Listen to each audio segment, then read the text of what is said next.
बाड़मेर जैसलमेर से आरएलपी गई। देखो, मेरे साथ में हमारे बाड़मेर जिले के जिला प्रमुख महेंद्र जी चौधरी है, जो अभी आरएलपी के कदावर नेता के नाम से आरएलपी का जो एक आदमी था उनको अभी कांग्रेस में ले आए। कांग्रेस का बड़ा वजूद रखते हैं बाड़मेर जैसलमेर क्षेत्र में महेंद्र जी और हरीश जी और हेमाराम जी, इनका बड़ा पसंद रहता है। उमेश जी को लाया, इसलिए आपकी सफलता के लिए आपको बहुत बहुत धन्यवाद। धन्यवाद आपको भी। महेंद्र जी, उमेश जी को लाए हैं, क्या कैसे देखते हो लोकसभा के चुनाव के लिए? लोकसभा चुनाव में कांग्रेस मजबूत हो गई और आज समय किसानों को जो किसान काम है, जो कांग्रेस के पार्टी के जो धर्मनिरपेक्ष आवश्यकता अभी इस समय ज़रूरी है, और इस कारण से उमेदवार राम जी किसान परिवार से है और मजबूत कार्यकर्ता है, इसलिए कांग्रेस मजबूत हो। अब बाड़मेर जैसलमेर से आरएलपी गई।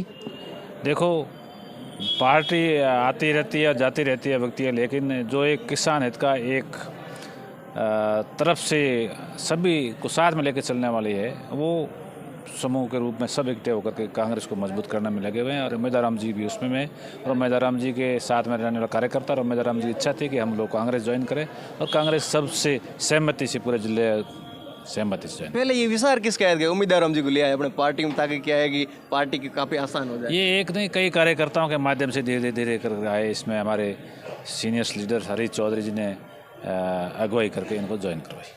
उम्मीदवार राम जी ने महेंद्र जी को प्रमुख बनाने में भी योगदान दिया था, तो आपको कहीं पहले विचार था कि उमेश जी आप आ जाइए हमारी तरफ? देखो, मुझे कांग्रेस पार्टी ने बनाया, कांग्रेस पार्टी की थी और कांग्रेस का ही सहयोग रहा, जिसकी वजह से मैं जिला प्रमुख बना। जैसलमेर में पहले हेमाराम जी ने, फिर हरीश जी ने लोकसभा चुनाव लड़ने से मना कर दिया, तो इस कारण से उम्मीदवार राम जी को लाया गया जा रहा है, उनको कैंडिडेट बनाया जाएगा। इस बात में सच्चाई है क्या? नहीं, कोई सच्चाई नहीं है।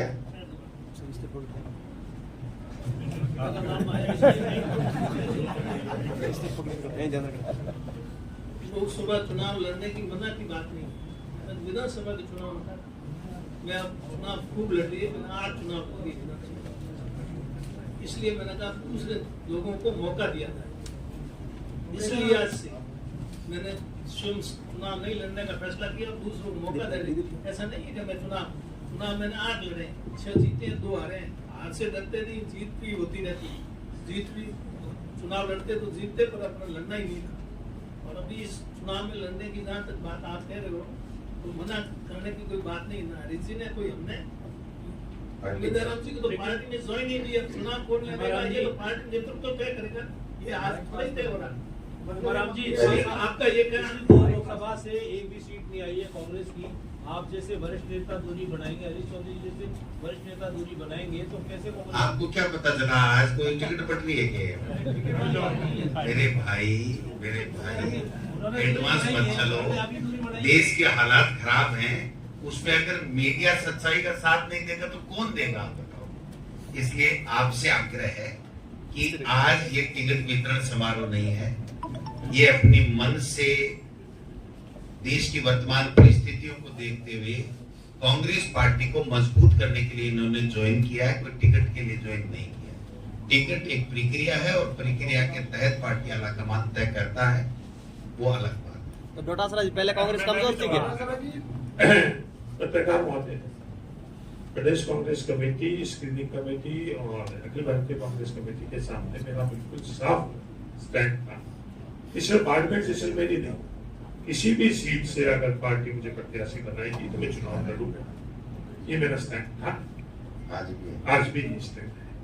तो हम हेमाराम जी कहीं दौड़ने वाले इंसान नहीं, इसी चीज से मजबूती से मैंने मुकाबला किया है, और हरीश चौधरी भी दौड़ने वाला इंसान नहीं, मजबूती से परिवार के तौर पर कांग्रेस परिवार मजबूती से मुकाबला करेगा, कोई दौड़वाएंगे, दौड़ेंगे नहीं, दौड़ाएंगे। हरीश जी, आप सीडब्ल्यूसी के मेंबर हैं और अध्यक्ष साहब भी बैठे हैं, अध्यक्ष साहब भी बार बार कहते हैं कि जिस तरीके से कांग्रेस से लोग जा रहे हैं, जिसको जाना है वो जा रहे हैं।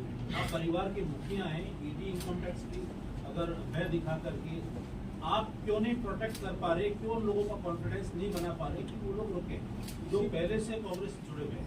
कोई ऐसा इंजेक्शन पड़ा दुनिया में कि देते ही उसका मोरल हाई हो जाता है?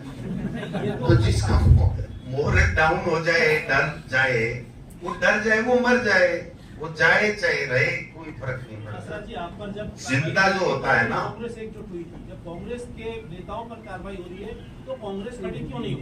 कौन किस पे कार्रवाई हो, कौन खड़ा नहीं हो रहा है? हम तो सब साथ हैं।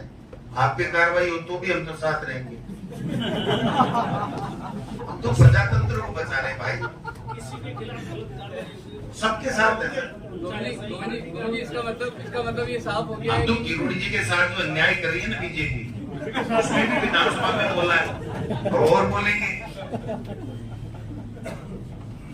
गोविंद जी, इसका मतलब ये हुआ कि हनुमान बेनीवाल से अब किसी भी तरीके की टाइप की संभावना खत्म हो गई क्योंकि उनकी पार्टी ये किसने कह दिया किससे क्या होगा किससे नहीं होगी? ये हमारी अलायंस कमेटी है, उसके सामने सारे विचाराधीन हैं, वो वहां पर बात करते हैं। हम यहाँ पर अलायंस की कोई बात नहीं करते। लेकिन उनके नेता को तो आप तोड़ लाए। कमेटी जो नहीं तोड़ के नहीं लाए हैं, तोड़ के नहीं लाए हैं। कांग्रेस को इन परिस्थितियों में मजबूत करना जरूरी है, देश को बचाना है, किसान को बचाना है, आम आदमी को बचाना है। इसलिए इनकी जो विचारधारा पहले से ही कांग्रेस की थी और जो वर्तमान परिस्थितियों में भाजपा जिस तरीके का सत्ता का दुरुपयोग कर रही है और सबको क्रेज कर रही है, डरा रही है, धमका रही है, ऐसे में किसान के बेटे ने हिम्मत की है कि हम डरने वाले नहीं हैं, इस लोकतंत्र को बचाएंगे, खत्म नहीं होने देंगे। डोटासरा जी, क्योंकि आज आपने भी यहाँ पर कुछ लोगों को ज्वाइन कराया, 2 लोगों को। बीजेपी में भी ज्वाइनिंग चल रही है, आपके नेता है करण सिंह यादव, वो बीजेपी ज्वाइन कर चुके हैं। ऐसा है, मेरी बात, ये हमारी पार्टी में और उनकी पार्टी में बेसिक फर्क समझते हैं। हमारी पार्टी में जो भी आ रहा है वो मन से देश को मजबूत करने के लिए, लोकतंत्र को मजबूत करने के लिए, किसान कौम के साथ जो अत्याचार हो रहे हैं उससे उनको बचाने के लिए आ रहा है। और वो ईडी, इनकम टैक्स और अपने कोई व्यक्तिगत स्वार्थों से जा रहे हैं। हमारे यहाँ आ रहे हैं, वहां ले जा रहे हैं, ये फर्क है। वो जबरदस्ती ले जा रहे हैं एक परसेप्शन क्रिएट करने के लिए कि देखो बीजेपी की 370 और 400 आ रही है, सब लोग आ रहे हैं। तो मैं समझता हूँ कि ये फर्क अच्छी तरह आपके समझ में आ गया होगा। हमारे यहाँ विचारधारा से जुड़ करके लोग आ रहे हैं कांग्रेस को, लोकतंत्र को मजबूत करने के लिए, और वो एक परसेप्शन क्रिएट करने के लिए कि कांग्रेस नहीं आ रही है, हम ही आ रहे हैं, वो जबरदस्ती बहला के, फुसला के, डरा के, धमका के ले जा रहे हैं।